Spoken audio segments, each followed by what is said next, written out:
আমার মোবাইলটা হলো স্যামসাং, আর অন্যটা যে শো করেছে সেটা হলো আইফোন। আইফোনকে আমি ব্যবহার করি স্যামসাং। ওনারা কে কি দেখালো ওনাদেরকে জিজ্ঞেস করবেন হোয়াট ওয়াজ দ্য ডায়লগ। আমি এটা কিছুই জানি না। আমি এই সম্পর্কে if I say less it is better. Sir আপনাদের আইফোনও থাকতে পারে স্যার। সেই বিষয়ে আপনার প্রতিক্রিয়া কি? আমি মধ্যবিত্ত পরিবারের মানুষ। আমার সরকার যে টেলিফোন দিয়েছে সেটাও আমি ব্যবহার করি না। আপনারা যারা জানেন আমার আগের যে নাম্বার সেটাই আমি ব্যবহার করতেছি সরকারিভাবে। স্যার এই বিষয়ে সত্যতা আছে কিনা, তাহলে আর সত্যতা না থাকলে আপনি ব্যবস্থা নেবেন কিনা? স্যার আপনি সত্যতা আছে কিনা করবেন। আপনারা যদি নিউজ করতে চান, স্ট্যান্ডবাজি নিউজ করতে চান, তাহলে এগুলো প্রশ্ন করতে পারেনি। এতদিন আমার সাথে কাজ করেছেন, বিন্দু বিসর্গ যেখানে সত্যতা নাই। আপনাদের তিনটা আমি নাম উল্লেখ করতে চাই না। আপনারা যারা ভালো আছেন আমি ভালোকে ভালো বলবোই। তো এই কোশ্চেন করার আগে আপনারা নিজেকে কোশ্চেন করেন কতটুকু যৌক্তিক হচ্ছে আমাকে আপনার এই কোশ্চেন করা।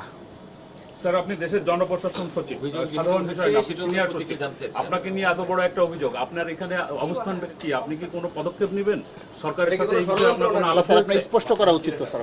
স্পষ্ট করা হলো অলরেডি 3টি পদক্ষেপ নেওয়া হয়েছে। এই 3টা চিঠি আমাদের ওয়েবসাইট থেকে নামায় নেবেন।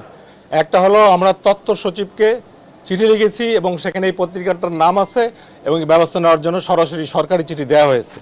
এটা প্রেস কাউন্সিল আছে, অন্যান্য যা নিয়মকানুন আছে আমার চেয়ে আপনারা ভালো জানেন, তারা ব্যবস্থা নিচ্ছে। 1 2 নম্বর হলো যাকে কেন্দ্র করে এই ভুয়া লোক, তার বিরুদ্ধে আইনানুগ ব্যবস্থা নেওয়ার জন্য স্বরাষ্ট্র সচিবকে লেখা হয়েছে, যাতে তারা মেবি 1 দিন 2 দিনের মধ্যে তখন আমরা নিউজ করতে পারবেন হি উইল বি অ্যারেস্টেড এবং রিমান্ডে তার চলে যাবে। 3 নম্বর হলো যে ব্যাংকারের অনভিজ্ঞতা অথবা ভুলের কারণে ব্যাংক অ্যাকাউন্টটা খোলা হয়েছিল, বাংলাদেশ ব্যাংকের গভর্নরকে চিঠি দেওয়া হয়েছে। এই ব্যাপারে শুধু ওনার ব্যবস্থাই হবে না, অন্যান্য ব্যাংকেও যাতে এরকম আর কোনো সমস্যা না হয় সেই পদক্ষেপ নেওয়া হচ্ছে।